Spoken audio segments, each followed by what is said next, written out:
प्रहलाद की यातना के 8 दिन। हिरण्यकश्यप का धैर्य छूट रहा था। लाख समझाने पर भी उसका पुत्र प्रहलाद भगवान विष्णु की भक्ति से नहीं डिग रहा था। इससे नाराज होकर उसने प्रहलाद को दंड देने के लिए क्रूर यातनाएं देना शुरू किया।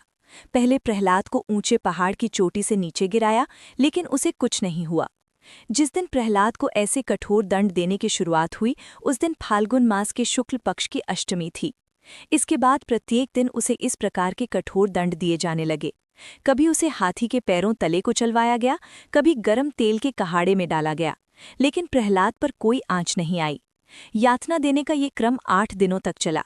हारकर 9वें दिन हिरण्यकश्यप ने अपनी बहन होलिका की गोद में प्रहलाद को बैठाकर जिंदा जलाने की चेष्टा की। होलिका को वरदान था कि उसे अग्नि नहीं जला सकती, लेकिन होलिका जलकर भस्म हो गई। प्रहलाद को कुछ नहीं हुआ।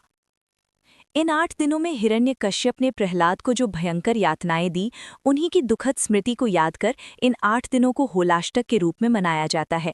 इन दिनों हर प्रकार के मांगलिक और शुभ कार्य वर्जित होते हैं।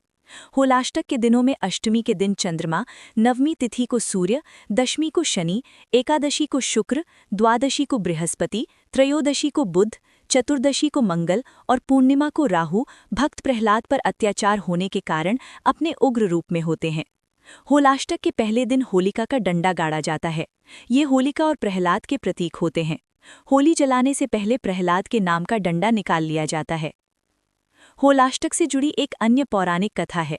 भगवान शिव की समाधि भंग करने के लिए कामदेव ने शिव पर अपने पुष्प बाण से प्रहार किया था। उस बाण से शिव के मन में प्रेम और काम का संचार होने के कारण उनकी समाधि भंग हो गई। इससे क्रुद्ध होकर शिव ने अपने तीसरे नेत्र से कामदेव को भस्म कर दिया। ये घटनाक्रम फाल्गुन मास के शुक्ल पक्ष की अष्टमी के ही दिन हुआ था। कामदेव की पत्नी रति को जब इस घटना का पता चला, तो वो अपने पति को जीवित करने के लिए शिव की शरण में पहुंची और उनकी आराधना करने लगी। 8 दिन की प्रतीक्षा के पश्चात भगवान शिव ने रति को वरदान दिया कि द्वापर युग में कामदेव कृष्ण के पुत्र प्रद्युम्न के रूप में जन्म लेंगे। होलाष्टक की ये 8 दिन रति के तप और प्रतीक्षा के भी दिन हैं। इस घटनाक्रम में शिव के गण चित्रकर्मा ने कामदेव की भस्म से एक पुतला तैयार किया। शिव ने अपने गण के कहने पर उसमें प्राण डाल दिए। शिव की क्रोधाग्नि सब उत्पन्न हुए इस राक्षस का नाम भंडासुर था। इसके अत्याचार से सृष्टि को मुक्ति दिलाने के लिए देवी त्रिपुरा सुंदरी ने 1000 सूर्य के तेज के बराबर बाण महाकामेश्वर से भंडासुर का वध किया। अरुण कुमार जैमिनी।